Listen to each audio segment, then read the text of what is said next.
South India shopping mall the wedding మంత్ర సరికొత్త wedding collection south India shopping mall. నమస్తే, welcome to ఐట్రిప్. మోకాల నొప్పి అని హాస్పిటల్కి వెళ్ళంగానే అక్కడ నుంచే మొదలవుతుంది మనకు వేలల్లో ఖర్చు. కానీ రూపాయి ఖర్చు లేకుండా మనం మోకాల నొప్పులను తగ్గించుకోవచ్చు అని మీకు తెలుసా? ఎగ్జాక్ట్లీ అండి. దీని గురించి మాట్లాడడానికి మనతో పాటు ఉన్నారు ప్రముఖ ఆయుర్వేద వైద్య నిపుణులు డాక్టర్ చిట్టిబొట్ల మధుసూదన్ శర్మ గారు. అయితే రూపాయి ఖర్చు లేకుండా మోకాల నొప్పులను మనం ఎలా కంట్రోల్ చేసుకోవచ్చు అన్నది ఆయన మాటల్లోనే అడిగి తెలుసుకుందాం. నమస్తే సార్. నమస్తే సార్. ఏంటి సార్ మోకాల నొప్పి అని మనం ఏదైనా హాస్పిటల్కి వెళ్తే ఈ టెస్ట్ అని ఆ టెస్ట్ అని ఈ మెడిసిన్ అనేసి చాలా రకాల మెడిసిన్స్ వాడేసి వేలల్లో ఖర్చు అయిపోతున్న రోజులు ఇవి. కానీ మీరు అసలు ఖర్చు లేకుండా మోకాల నొప్పుల్ని కంట్రోల్ చేయొచ్చు అనేసి చెప్తున్నారు. అది ఎలా సాధ్యం? ఏంటి మీ దగ్గర ఉన్న చిట్కా? చాలా మంచి ప్రశ్నమ్మా. మీరు అన్నట్లు ₹1000, ₹1,00,000 ఖర్చు పెట్టుకునేటువంటి పరిస్థితి అమ్మా మోకాళ్ళ నొప్పుల సమస్య. రెండవది, పూర్వకాలము వయస్సు వచ్చినటువంటి వాళ్ళలో ఉండేటువంటి సమస్య అయితే ఈ రోజుల్లో 25 సంవత్సరాల నుంచే చాలా మందిలో మొదలయ్యేటువంటి పరిస్థితి ఏర్పడుతుందమ్మా. దీనికి 1,00,000 కారణాలు. మరి ఈ మోకాళ్ళ నొప్పుల సమస్యకి ఖర్చు లేని వైద్యాలు చాలా ఉన్నాయమ్మా. ఇప్పుడు ఒక వైద్యం గురించి చెప్తాను చూడమ్మా. పైసా అంటే పైసా ఖర్చు అక్కర్లేదమ్మా. చాలా చక్కటి ప్రయోజనం చేకూరుతుంది. కేవలం అవగాహన కలిగి ఉంటే చాలు. దీనిలో ఎలాంటి సైడ్ ఎఫెక్ట్స్ ఉండవు, అన్ని సైడ్ బెనిఫిట్స్ కూడా ఉంటాయమ్మా. అవి కూడా నేను చెప్తాను. రోజు ఒక్కసారి అమ్మా, సమస్య తీవ్రంగా ఉంటే రోజు 2 సార్లు కూడా ఈ యొక్క ఔషధాన్ని వాడుకోవచ్చు. సమస్య కొద్దిగా ఉంటే జస్ట్ ఒక్కసారి సరిపోతుందమ్మా. ఉదయం పరిగడుపున వాడుకోవచ్చు, లేకపోతే రాత్రి పడుకునేటప్పుడు వాడుకోవచ్చు. లేకపోతే సమస్యకి ఎక్కువగా ఉంటే కొన్నాళ్ళ పాటు 2 టైమ్స్ వాడేసేసి తర్వాత ఒక్కసారి వాడుకున్నా సరిపోతుందమ్మా. మన చాయిస్ అది కూడా. సో ఎలాగంటే అమ్మా, ఒక 250 ml వాటర్ తీసుకోవాలమ్మా. ఒక పాత్రలో 250 ml వాటర్ తీసుకొని, పారిజాతం ఆకులు మీకు తెలుసు కదమ్మా. గ్రామాలు, పట్టణాలు, నగరాలతో నిమిత్తం లేకుండా ఎక్కడ పడితే ఇక్కడ పారిజాతం చెట్లు ఉంటాయమ్మా. సో ఆ పారిజాతం ఆకులు జస్ట్ 2 కానీ 3 కానీ తీసుకోవాలమ్మా. ఆకులు చిన్నగా ఉంటే 3 తీసుకోవచ్చు, ఆకులు పెద్దవైతే 2 సరిపోతాయి. 2-3 ఆకులు తీసుకుంటే సరిపోతుంది. అవి చిన్న ముక్కలుగా చేసేసి ఆ నీళ్ళలో వేసేయాలమ్మా. 250 ml వాటర్లో 2 లేదా 3 పారిజాతం ఆకుల్ని శుభ్రం చేసేసి చిన్న ముక్కలు చేసేసి అందులో వేసేసి ఇంచుమించు ఒక 50 to 100 ml నీళ్లు మీరేటట్టు మరిగించుకోవాలమ్మా. అప్రాక్సిమేట్గా. సో 50 to 100 ml నీళ్లు మీరేటట్టు మరిగించేసేసి దించేసేసి ఫిల్టర్ చేయాలమ్మా.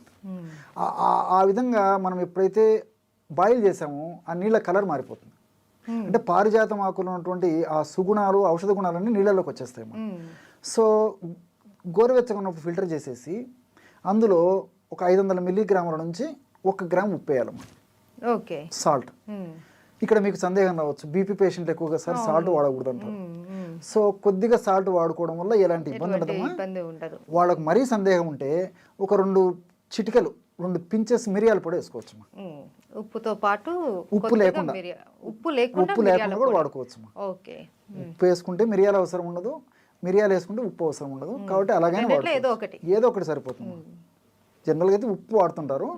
అదే ఇట్లా ఏదైనా డౌట్ ఉన్నటువంటి వాళ్ళైతే జస్ట్ మిరియాల పొడి సరిపోతుంది. షుగర్ లేనటువంటి వాళ్ళైతే ఇందులో తేనె యాడ్ చేసుకోవచ్చు. షుగర్ ఉంటే తేనె వద్దమ్మా. సో ఈ యొక్క ఔషధాన్ని 1 డోసుగా వాడుకోవాలి. ఇట్లా రెగ్యులర్గా వాడుకోవడం వల్ల చాలా త్వరగా ఆ మెడిసిన్లో ఉన్నటువంటి ఔషధ గుణాలన్నీ దేహంలో పనిచేసేసి మోకాళ్ళ నొప్పులకు కారణభూతమైనటువంటి వివిధ అంశాల యొక్క ప్రభావాన్ని నిర్వీర్యం చేసేసి నొప్పులు తగ్గిపోతాయమ్మా. సేఫ్టీ. సో ఇక్కడ ఎలా ఇదవుతుందంటమ్మా, ఈ మోకాళ్ళ నొప్పుల సమస్య ఉన్నటువంటి వాళ్ళలో ఇన్ఫ్లమేషన్ ప్రక్రియ జరుగుతుంటుందమ్మా. అదొక ప్రాసెస్ అనమాట. ఆ ఇన్ఫ్లమేషన్ ప్రక్రియ జరిగేటప్పుడు TNF ఆల్ఫా, అదేవిధంగా సైటోకైన్స్, ఇలాంటి అనేక రకాలైనటువంటి రసాయన పదార్థాలు అక్కడ ఉత్పత్తి అవుతుంటాయమ్మా. ప్రోస్టాగ్లాండిన్స్ ఇవన్నీ కూడా ఉత్పత్తి అయ్యే కొద్దీ నొప్పి, పోటు, సలుపు, బాధ ఇలాంటివన్నీ అసౌకర్యాలు కలుగుతుంటాయమ్మా. సో ఈ యొక్క పదార్థాన్ని ఈ పద్ధతిలో వాడుకోవడం వల్ల, అంటే పారిజాతం కషాయాన్ని ఈ పద్ధతిలో వాడుకోవడం వల్ల ఏం చేస్తుందమ్మా, ఆ యొక్క హానికారకమైనటువంటి పదార్థాల యొక్క ఉత్పత్తిని తగ్గించేస్తుందమ్మా. అట్లే అవి చేసేటువంటి హాని అంటే నొప్పి, పోటు, సలుపు ఇవన్నీ దానివల్లనే కలుగుతున్నాయి. కాబట్టి ఆ యొక్క శక్తిని నిర్వీర్యం చేసేస్తుంది, ఉత్పత్తి తగ్గిస్తుంది. అవి చేసేటువంటి ఆ దుర్లక్షణాలు ఏవైతే అవి కలగజేస్తాయి ఆ దుర్లక్షణాలు కూడా తగ్గించేస్తాయి. కాబట్టి సేఫ్టీగా పనిచేస్తుంది. రెండవది ఏంటంటే, ఈ మోకాళ్ళ భాగంలో ఈ నొప్పినటువంటి వాళ్ళలో కండరాలకు ఈ యొక్క ఎంజైమ్స్ ఉత్పత్తి సరిగ్గా లేకపోవడం చేత కండరాలు బాగా స్టిఫ్గా తయారైపోతాయి. గుజ్జు అన్నది తగ్గిపోతుంది. అది కీళ్ళమ్మా. ఈ మోకాళ్ళ భాగంలో కండరాలలో ఈ ఎంజైమ్ సరిగా ఉత్పత్తి కాకపోవడం వల్ల ఎంజైమ్స్ ఈ మజిల్స్ సరిగ్గా రిలాక్స్ కాలేవు, గట్టిగా పట్టేసి ఉంటుంది అన్నమాట. దానివల్ల బాధ ఉంటుంది. సో దాన్ని తగ్గించేటువంటి పరిస్థితి ఈ యొక్క ఈ యొక్క పారిజాతం కషాయం చేస్తున్నాము. రెండోది ఏంటంటే ఈ మోకాలు భాగంలో ఉన్నటువంటి నేను ఇంతకుముందు చెప్పినట్లు ఈ యొక్క కండరాలని నార్మల్గా చేయడమే కాకుండా ఆ మోకాళ్ళ భాగంలో ఉన్నటువంటి ఎముకల్లో ఉన్నటువంటి సమస్యను తొలగిస్తుంది. అదేవిధంగా రెండు ఎముకల మధ్యలో ఉన్నటువంటి ఆ కీళ్ళలో ఉన్నటువంటి సమస్యను తొలగిస్తుంది. అంతేకాకుండా గుజ్జును బాగా ఉత్పత్తి చేసేందుకు ఇది ఉపయోగపడుతుంది. గుజ్జు త్వరగా అరగకుండా ఉండేందుకు ఇది ఉపయోగపడుతుంది. అదేవిధంగా గుజ్జు ఇంతకుముందు చెప్పినట్టు చక్కగా ప్రొడ్యూస్ అయ్యేందుకమ్మా మోకాళ్ళ భాగంలో. అట్నే కార్ట్లేజ్ అనేటువంటి మృదులాస్తి ఉంటుందమ్మా ఆ రెండు ఎముకల మధ్యలో.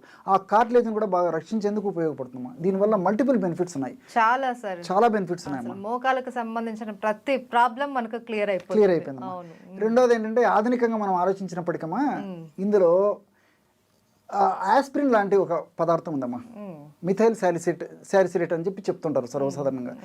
ఈ ఆస్పిరిన్ లాంటి పదార్థము ఈ యొక్క కషాయంలో అంటే ఈ పారిజాతం ఆకులో ఉంటుంది కాబట్టి ఆ ఆస్పిరిన్ సర్వసాధారణంగా నొప్పులు తగ్గేదానికి వాడుతుంటారు అనమాట. NSAID అంటారు అనమాట, non steroidal anti inflammatory drugs అని చెప్పేసి ఆధునికంగా ఇంగ్లీష్ వైద్యంలో వాడుతుంటారమ్మా. సో ఈ ఆస్పిరిన్ లాంటి పదార్థము ఈ యొక్క ఇది చెప్పాను కదమ్మా, ఈ ఆకులు ఉంటుందమ్మా. సో ఆకులు మనం కషాయ రూపంలో ఇవి వాడుకుంటున్నాం కాబట్టి ఈ కషాయంలో కూడా ఆ యొక్క కెమికల్ వస్తుంది కాబట్టి నొప్పి తగ్గేందుకు ఉపయోగపడుతుంది.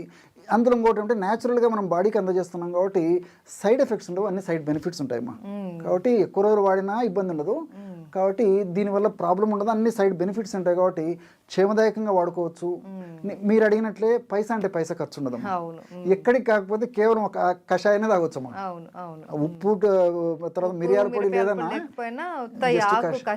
ఉడకబెట్టుకుని తాగినా సరిపోతుంది, ఫలితం అయితే మంచి ఫలితం కలుగుతుంది. అవును సార్.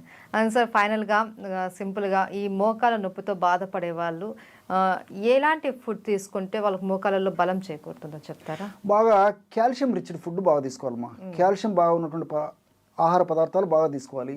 దీనికి తోడేమంటే ఈ డ్రై ఫ్రూట్స్, డ్రై నట్స్ ఇలాంటివి బాగా తీసుకుంటున్నామా.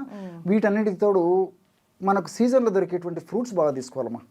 అంటే కొన్ని సందర్భాలు అంటే ఇప్పుడు షుగర్ పేషెంట్స్ ఉంటారు, కొన్ని ఫ్రూట్స్ తినకూడదు, అలాంటి వాళ్ళు తినదగిన ఫ్రూట్స్ తినాలి. అట్లా ఆయా వ్యాధులు ఉన్నటువంటి వాళ్ళు తినకూడనటువంటి ఫ్రూట్స్ అయితే తినకూడదు, కానీ మిగతా ఫ్రూట్స్ అన్ని తినొచ్చమ్మా. జనరల్గా ఏ సమస్య లేనటువంటి వాళ్ళు, కేవలం మోకాళ్ళ నొప్పుల సమస్య ఉన్నటువంటి వాళ్ళు అన్ని ఫ్రూట్స్ తీసుకోవచ్చమ్మా. ఈ విధంగా డ్రై నట్స్, డ్రై ఫ్రూట్స్, అదేవిధంగా మనకు డైలీ లభించేటువంటి ఈ సీజనల్ ఫ్రూట్స్ ఇవన్నీ తీసుకోవచ్చు. రెండవది ఏమంటే దుంపకూరలు ఎంత దూరంగా ఉంటే అంత మంచిదమ్మా. దుంపకూరలు వాడుకోవడం వల్ల ఈ మోకాళ్ళ నొప్పులకు సంబంధించినటువంటి కొన్ని రకాలైనటువంటి కెమికల్స్ ఎక్కువగా ఉత్పత్తి అయ్యి దానివల్ల నొప్పులు ఎక్కువైనటువంటి పరిస్థితి ఏర్పడుతుంది కాబట్టి ఈ దుంపకూరలు ఎంత అవాయిడ్ చేయగలిగితే అంత మంచిది. అదేవిధంగా చన్నీళ్ళు కూడా పనికిరావమ్మా. నార్మల్ టెంపరేచర్ ఉన్నటువంటి వాటర్ తాగుతుండాలి, కానీ ఇలాంటి వాళ్ళు ఈ చన్నీళ్ళు, తర్వాత ఈ ఐస్ వాటర్, కోల్డ్ వాటర్ ఇవి తాగడం వల్ల కూడా నొప్పులు ఒక పట్టాన తగ్గవు, సమస్య మరింత జటిలమైనటువంటి పరిస్థితి ఏర్పడుతుంది. వీటన్నిటితో ఏమంటే ప్రకృతి సిద్ధంగా సహసిద్ధంగా లభించేటువంటి పదార్థాలను ఎక్కువ తీసుకోవడం మంచిదమ్మా. అంటే మనం ఉడకబెట్టడము, వేయించడము, ఫ్రై చేయడము అంటే ఇలాంటి ఇవన్నీ కాకుండా రోజు మనం తీసుకునేటువంటి ఆహార పదార్థంలో కనీసము 40% వరకైనా న్యాచురల్ ఫుడ్ తీసుకోవడం వల్ల ఈ యొక్క సమస్యకు చాలా చక్కటి పరిష్కారం దొరుకుతుందమ్మా. ఈ ఆకుకూరలు తీసుకోవచ్చు, కూరగాయలు తీసుకోవచ్చు. ఆకుకూరల్లో కూడా పుష్కలంగా ఉంటుందమ్మా. ఈ మోకాళ్ళు పోషణకు ఉపయోగపడేటువంటి అనేక రకాలైనటువంటి సూక్ష్మ పోషకాలు కూడా చాలా ఉంటాయి కాబట్టి ఈ ఆకుకూరలు తీసుకోవచ్చు, కూరగాయలు తీసుకోవచ్చు. నేను ఇంతకుముందు చెప్పినట్లు పళ్ళు తీసుకోవచ్చు.